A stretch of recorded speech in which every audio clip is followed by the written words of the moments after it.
आव्हान एवढंच केलं की केंद्रीय सामाजिक न्याय मंत्री रामदास आठवले यांचं तिसऱ्यांदा राज्यसभेत यांना घेण्यात आलं आहे. तसेच आत्ताच रावरी मतदारसंघाचे नवनिर्वाचित आमदार अक्षय कडले हे निवडून आले म्हणून दोघांचे सत्कार सोहळा आम्ही जिल्ह्याच्या वतीने उत्तर आणि दक्षिण वतीने केला आहे करत आहोत. आणि त्या अनुषंगाने कंदरमध्ये बाबासाहेबांची पुतळ्याचं सुशोभीकरणाचा पण आम्ही कार्यक्रम ठेवला आहे.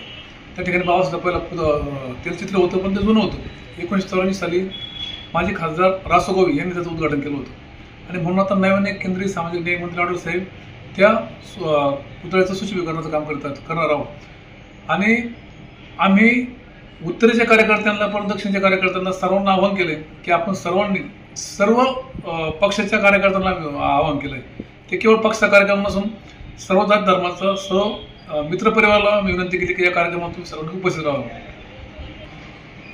आणि या कार्यक्रमाला जिल्ह्याचे पालकमंत्री नामदार विखे साहेब, माजी खासदार सुजाता विखे पाटील, पाथर्डी शेवगाव मतदारसंघाचे आमदार मुनगंटीताई राजळे, अक्षता कडले आणि आमचे राज्याचे नेते विजय वाकचोरे, श्रीकांतजी भालेराव, काकासाहेब खंबाळकर असे आमचे सर्व नेते या कार्यक्रमात उपस्थित राहणार आहेत. तरी 14 मेला करणाऱ्या सर्व कार्यकर्त्यांनी सर्व आरपीआयच्या पदाधिकाऱ्यांनी उपस्थित राहावं अशी मी सर्वांना विनंती आणि आवाहन करतो.